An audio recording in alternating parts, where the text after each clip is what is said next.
Hello and welcome to Let's Invest, the show for amateur focus investors. Today we're going to be starting a little mini-series where I compare the cryptocurrencies Dash and NEM and different aspects of the coins. In this video, we will compare the scalability of Dash and NEM, see how they address the issue, and determine if their methods are going to be effective on a larger scale. The reasons I choose Dash and NEM over any other two cryptocurrency coins is because first, I just like them best out of all the top 10 cryptos. But more importantly, I find the two coins strikingly similar as to how they work under the hood. I believe that they are competing for the same users. Both have a primary function of being a currency, and both have an incentivized and highly effective governing system. This is why I believe it to be worthwhile to compare them. They are in direct competition with each other for investors, node operators, and common users. But first, before that, I'd like to start out the video thanking all of my subscribers for getting me to 1,000 subs, with Resonator, capital R and a 0 for the O, the first O, from Finland, being my 1,000th subscriber officially. So thanks Resonator, and to the rest of you guys for supporting my channel, linking my videos on your Facebook, Twitter, and other social media accounts, and just in general getting the word out about my content. Now, before we get back to the subject at hand, in this video I make some assumptions that you already know generally how Dash and NEM work under the hood. So if you don't, then I will provide some links in the video description below for you to watch before watching the rest of this video, just so you're not completely lost when I use terms like masternode or harvesting or mining. Now with that said, let's get back to the point. I'll start with Dash first. I think it's important for you to know, for the sake of full disclosure, that I have got over 50% of my portfolio invested in Dash, and only a very small amount of my portfolio is invested in NEM, just to clear the air before I make this series. So let's go ahead and start with Dash. So how does Dash address the scalability issue that Bitcoin has? Well, in general, Dash just votes to increase their block size as needed, so that there can be more transactions per block and thus more transactions per second on the network. And this voting is done by the masternodes, who get paid through transaction fees that come from the block reward. So the block reward when harvesting a block, or not harvesting, but when a block is mined essentially, is made up of two things in Dash. It's made up of the transaction fees within that block from the transactions data that was in that block, and it's also made up of the just set coin emission. So every block has X amount of Dash. I think it's just a few Dash right now, just on top of the transaction fees. And 45% of that block reward goes to the miners. 45% gets paid to the Dash masternodes for running the network and essentially doing the same thing the miners do, only a little bit more. The remaining 10% goes to the treasury, so that Dash can fund marketing, they can fund developers, hire contractors, rent out office space, whatever they need to do to have the developers develop. So basically, the bigger blocks, the more transaction fees there will be in a block, and the average block reward will be increased, so everybody's happy. The transaction size is able to increase, and the block reward increases for the people mining and processing and just holding up the Dash network. So the only bad part about this, about increasing the block size, that it requires a fork, so that all users must update in order to be able to stay on the network. And currently, just for some information, Dash is currently running at 1 megabyte per block as of March 15th, 2017, but they've already voted to increase it to 2 megabytes per block whenever they need to do that.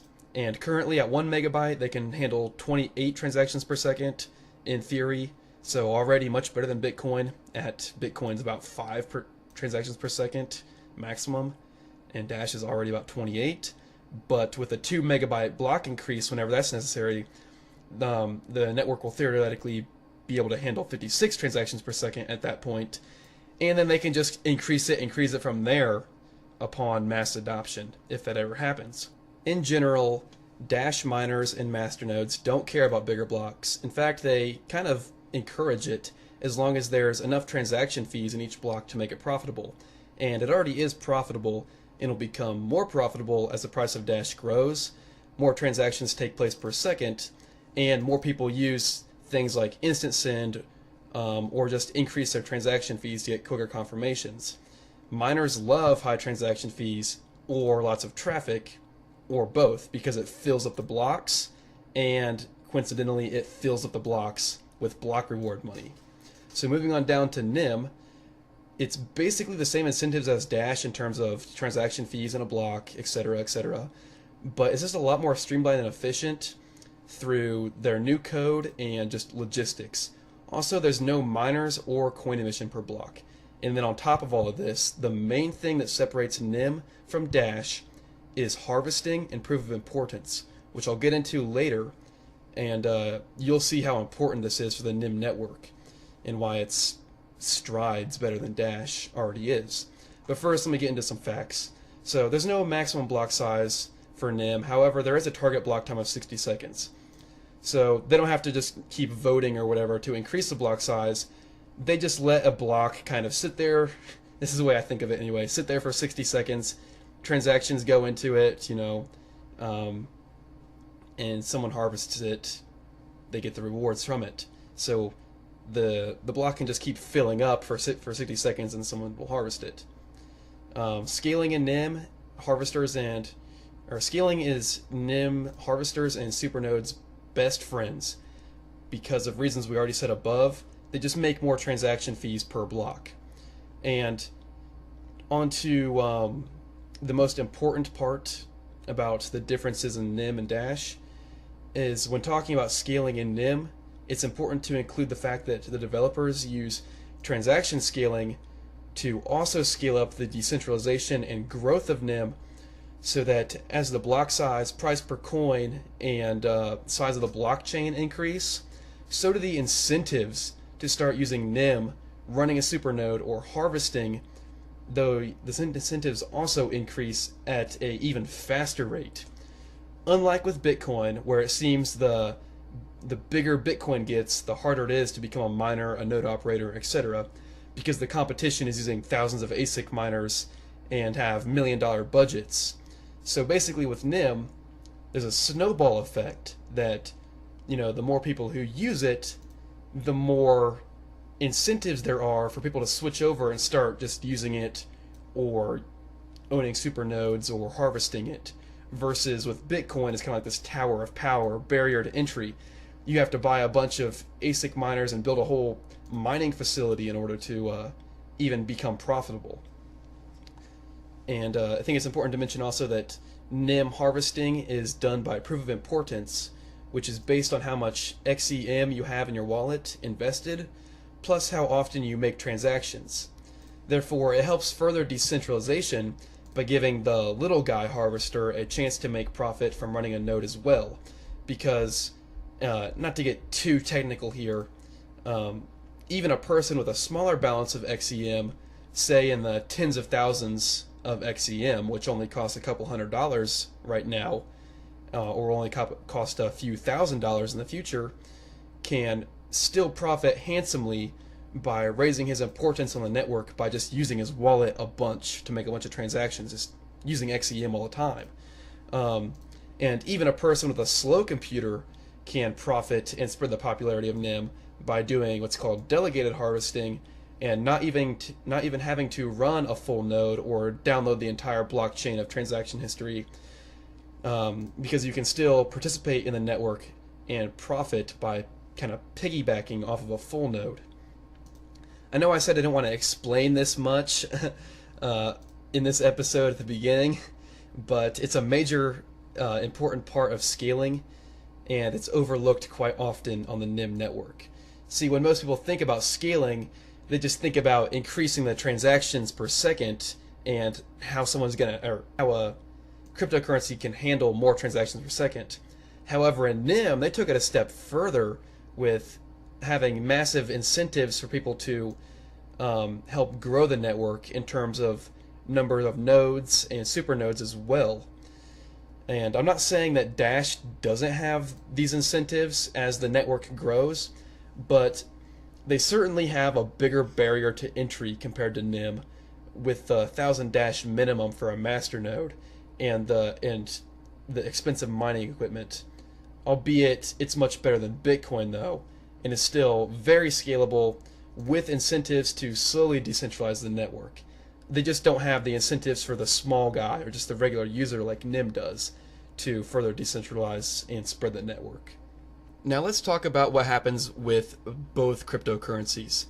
With both coins, you have to consider at usage of mainstream level around 2,000 transactions per second on average if you're comparing it to like a Visa card, or around even up to 30,000 transactions per second on, let's say, Black Friday or other rushes.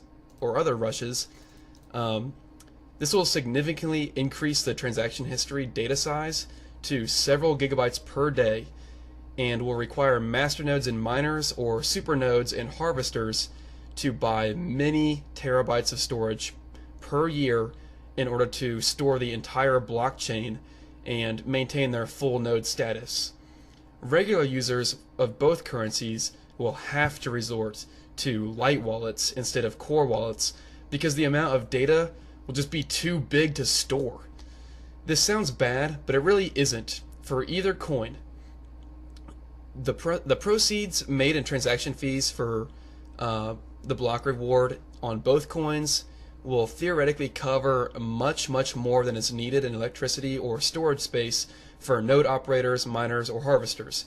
It seems to me that NEM will be more profitable though, due to their more efficient coding than Dash will at the same adoption and usage levels in terms of transactions per day. But both will be comfortably profitable for the supernode or masternode operators running the networks.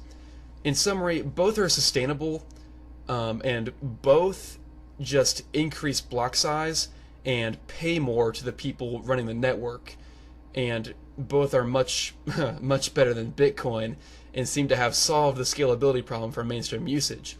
But NEM seems to be the winner here due to the fact that NEM is just coded to be more efficient to those who run the network through harvesting and supernodes. NEM requires less energy to get started profiting and does a better job at incentivizing the regular user to do some small-time harvesting, thus further decentralizing and growing the network.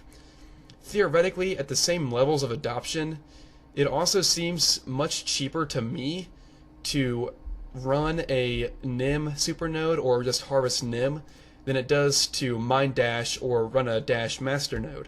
Although both mining and running a Dash masternode will still be plenty profitable in the future, NEM just seems to be more efficient and thus more profitable due to hardware, software, and electrical type costs.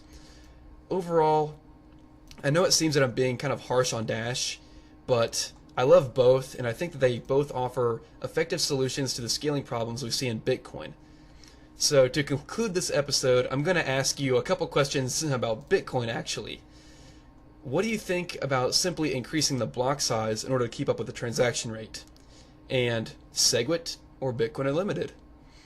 Let me know in the comments below. And as always, I realize that I don't know everything, and if I got some information wrong by mistake, please correct me in the comments below and I'll add a caption to correct it in the video. Don't forget to comment, rate, and subscribe. Stay tuned for more Dash versus NEM videos in the future. How do you like my new microphone?